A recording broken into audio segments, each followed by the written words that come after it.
All right, so something we're seeing year after year is just bigger and bigger machines. I haven't heard of this company before, but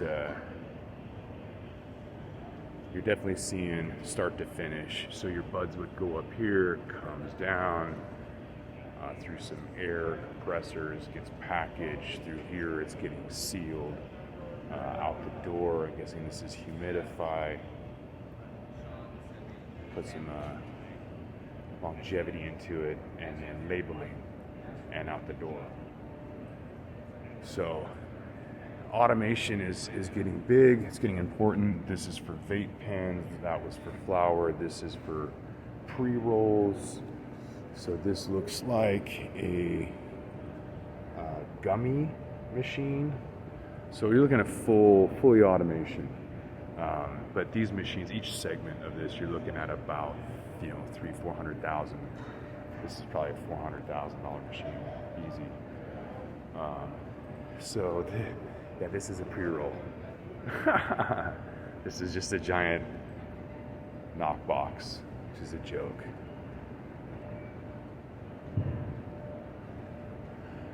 A lot of extraction, not so much dirt, not so much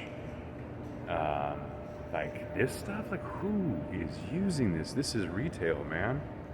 Sorry, ain't nobody in a commercial grow using this, and this isn't a retail show. This is kind of a business-to-business show. So I don't really think they understand the market, but Planet 13. You guys got a lounge at Planet 13? It's opening next year, yeah. Next year? Mm-hmm. Not today. No. I'll see you next year. Yep, see you then.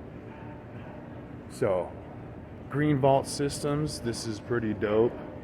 Very reputable. R&R and Denny run the show over here. Highly recommend you guys reach out to them, especially if you need something that's custom. A lot of these guys can't do that, but R&R and Denny have attention to detail and awesome operation. So check them out.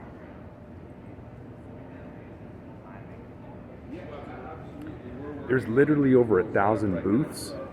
So when you see like a company that just sells labels, you gotta wonder why the hell they're here. They should have somebody on the floor running around rather than having a booth, because you can't see, there's no organization. They don't want to throw all the lighting companies in one room. They don't want to throw people in a corner, essentially, because then no one would go there. Spreading them all out, then you can look at the map and then determine which booth you want to go to.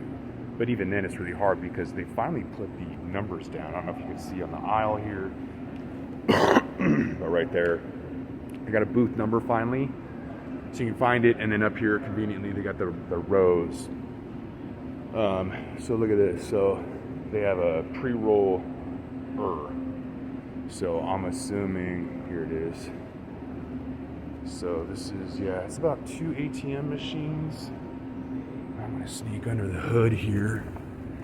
And very similar technology to what I've seen. But it looks like they got like a filter or something over there, a tumbler, maybe a grinder. I'm gonna have to check back on this one. Little snap to remind me. But so you see, like, big equipment. People aren't fucking around anymore, and if you can't scale, if you can't automate, you're out of business. You just don't know it yet.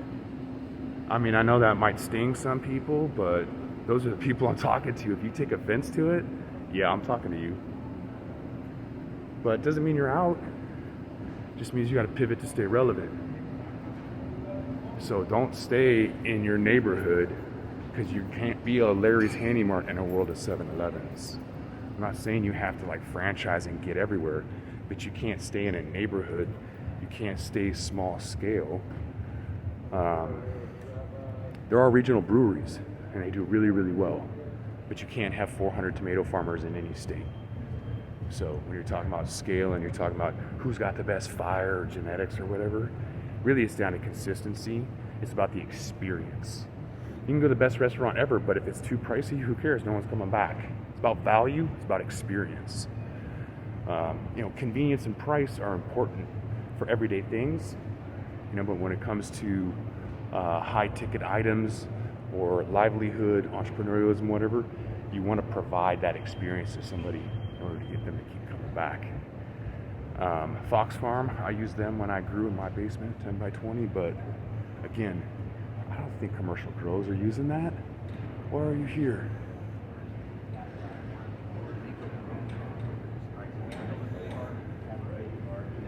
Trade shows have figured it out over the years. You got to add seating, you got to add more coffee, you got to distracted by automation.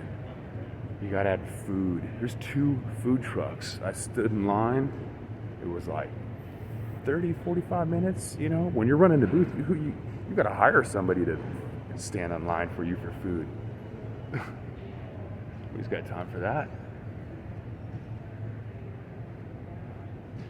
It's a lot of space. That's nice though.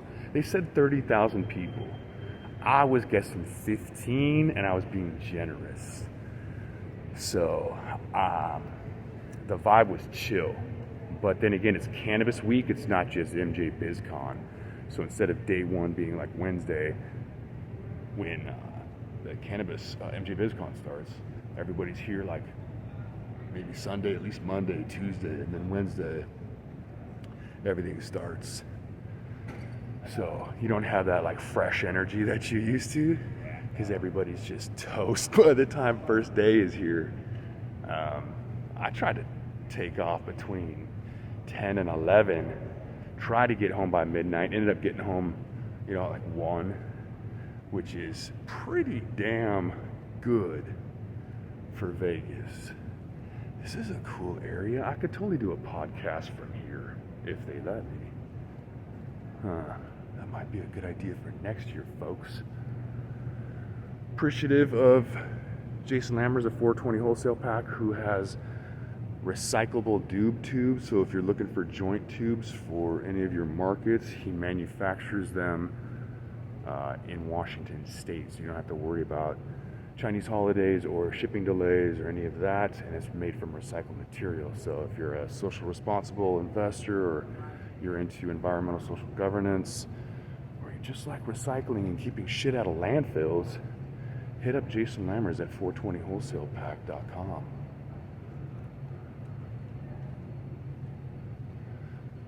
More equipment. This is just to get people in the door. A little eye tingler. Check out this shit. So this is kind of nice. This is practically a CO2 extraction on wheels. I'm assuming it's CO2. Kind of looks like it. But shit, I don't know. But these things are big. Very elaborate booths these days. Yeah, this freaking beast. That thing's probably 15 feet tall, 7-8 feet wide, 20 feet long. How the hell do you ship that from place to place? Thailand. Okay, so Thailand just went legal. Check this shit out. These guys are on their game. Damn. Wow. So win a ticket to their farm in Thailand? Hell yes, people, check this shit out. Go to Thailand. Chiang Mai up north is pretty badass. City's a city, but Thailand is crazy. Read the travel books. If a cab driver tells you that the thing is closed and he's got to take you to this other place, literally open the door and get out. I got out on the freeway. My wife was not happy with me. But I'm not fucking getting in a car with a guy who's just gonna drive me to some random place. These guys have a car up in here. I'm guessing hemp oil. Or carbon fiber, maybe. I don't know. It's a decent booth, but it requires people to go into it. And if you're an introvert, you're not going to walk up to people because you hate salespeople. So I always think this is the perfect style kind of having things on the edge so you can passively grab business cards to look at and keep going. But I would do something different in the background. They're doing this for convenience, for traveling. Labware Grow. Purpose-built software. Oh my God. That's so dumb. That's really dumb. Car has nothing to do with anything. Just a distraction. Alright. So, Terpene Warehouse. You guys have coffee terpenes? We have what? Coffee terpenes. Coffee terpenes. Oh, but Why not? You should think about it. I know.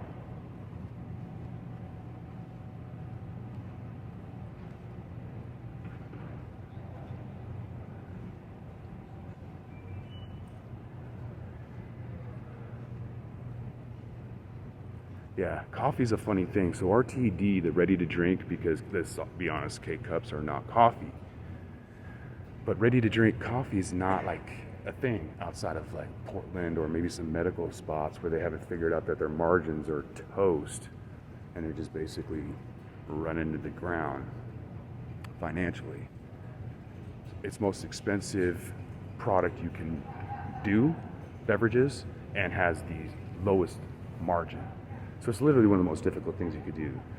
The only thing that makes sense is having a regional bottling facility like Pepsi and Coke do, replicating your standard operating procedures and duplicating your labor, your materials, equipment. None of that makes sense. And so it's going to take a while for beverages to really do anything. So you'll see some K-cups. You do see beverages. The syrupy stuff is super simple. Lemonade, drinks, but for whatever reason, coffee is it is a rare beast. Very seldomly seen in the public. Like I said, Portland has it. It's $12 to $15 for 12 ounce cup of coffee, cold brew, 100 milligrams. But a lot of them are sold out, so it's hard to get. Don't forget to smash that like button on your way out and check out these other videos that we've got.